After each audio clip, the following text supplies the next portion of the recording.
අපි ආණ්ඩුවට බල කරන්නේ මේ රටේ කවුරුත් පිළිගන්න කවුරුත් පිළිගත්ත අධ්‍යාපනය සඳහා 10% වෙන් කරන්න කියන එක අධ්‍යාපනය සඳහා 10% වෙන් කරලා නව රාජ්‍ය සරසවි අරඹලා ඒ නව රාජ්‍ය සරසවි අරඹන එක ඇතුලේ විතරමයි උසස් පෙළ සියලුම සමතුන්ට අපේ රටේ විශ්වවිද්‍යාලවලට ඇතුළත් වෙන්න පුළුවන්කම තියෙන්නේ.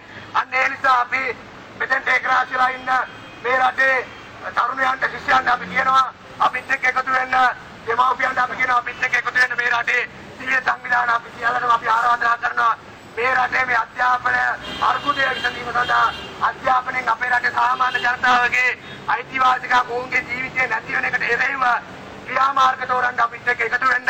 ඔබ දන්නවා අපේ රටේ ජනවදී 88න් පස්සේ අවුරුදු 35කින් අපේ රටේ තාම රාජ්‍ය විශ්වවිද්‍යාල ආරම්භ කරලා නැහැ. මෙහෙම දැන් අර්බුදයක් රටේ තියෙද්දි අපි දැක්කා පහුගිය අවුරුද්දේ අධ්‍යාපනයට වෙන් කරේ 1.8යි ආයක මුදල් ජාතික නිෂ්පාදිතේ. හැබැයි අපේ රටේ විශ්වවිද්‍යාල ආචාර්යවරු දැන් තරගලයක් කරලා 10% වෙන් කරන්න කිව්වත් මේ අවුරුද්දේ ආණ්ඩුව වෙන් කරේ 1.4යි ඒ විදිහට තමයි ආණ්ඩුව අවුකම් දෙන්නේ.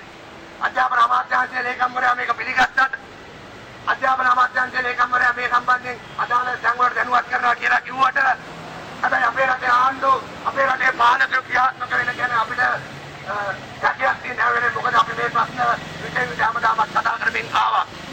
නමුත් මේ උසස් පෙළ සමතුන්ගේ ප්‍රශ්න අපේ රටේ ප්‍රශ්නයක් විදියට කාටවත් කියලා තිබුණේ නැහැ. ඒක මේ රටේ සමාජයේ සංවාදයට වග වෙලා තිබුණේ නැහැ. අපි එනිසා තමයි තාරුණ්‍ය අන් සංවිධානයේ විදියට විශ්වවිද්‍යාල වලට ඇතුළත් වෙන විදිහට වාගෙම ඊට වඩා වැදගත් වෙන්නේ මේ රටේ විශ්වවිද්‍යාල සුදුසුකම් ලැබලා අවුරුද්දක් පාසා 1,20,000 ගාන එකතු වෙන මේ රටේ තරුණ ගොඩවල් වලට එකතු බෝක්කු ගාන තැන් වල රත්යාදු ගාන විභාගාද යන තාරුණ්‍යයට ජීවිතය දෙන්න නම් ඕන්ට අධ්‍යාපන අයිතිවාසිකම් ලබා දිය යුතුයි. ඒ අධ්‍යාපන අයිතිවාසිකම් ලබා ගන්න නම් අපි සටනක් කරන්න ඕනේ. සටනක් නැතුව අඩක් නැතුව අපේ අයිතිවාසිකම්